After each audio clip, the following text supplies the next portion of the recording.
that, addressing the people. On the issue of reparations, if you're in the corner and on the fence, get out of the corner, get off the fence, and get on board.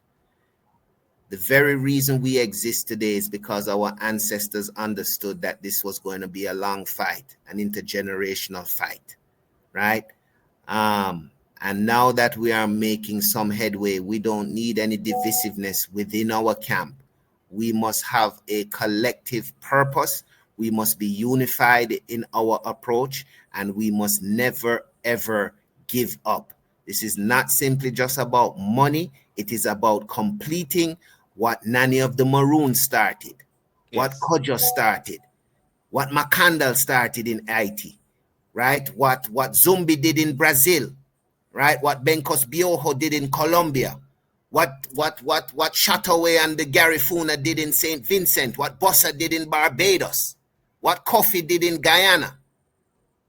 Everywhere where our people resisted, they fought against slavery. They fought a war that was long and protracted, and that does not end until we sit down with those who we have defeated, and proper reparations is constituted and paid to us, the victors of that war, because we won.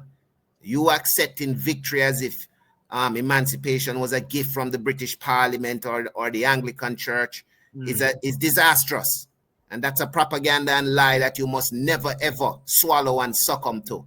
Our fight started on the slave ship. It continued in the hills and on the plantations. And we took it to the very halls of the British Parliament through people such as Oluwado, Equiano, Kotoba, and others, the sons of Africa of the UK in the 18th century. They're the ones who convinced Wilberforce and Pitt. Those were just politicians looking to make a name and a career for themselves. They didn't care about your ancestors. They are not to be counted amongst the warriors who achieved this victory. But the victory is not realized until we seal it up when we talk about reparations. So if you think reparations is a joke, you disregard and disrespect the very reason you have to live as a descendant of Africans who suffered through chattel slavery, kidnapped, enslaved. So many of us buried at the bottom of the Atlantic when Marcus Garvey said that when he was gone, he would come back in the whirlwind and storm and bring countless millions of Africans who died in slavery to aid us in the fight for liberty and victory. He was talking about what we're dealing with today. Reparations. You stole us. You owe us. Yes. That's the sound. That's a sound.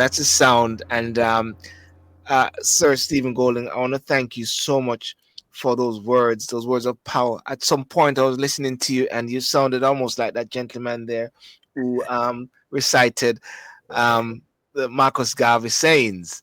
Nobody can sound like Bobby, but there is somebody coming up to fill his shoes. The young man who played Garvey in the movie by the name of Samuel Lee Fudge. So look out for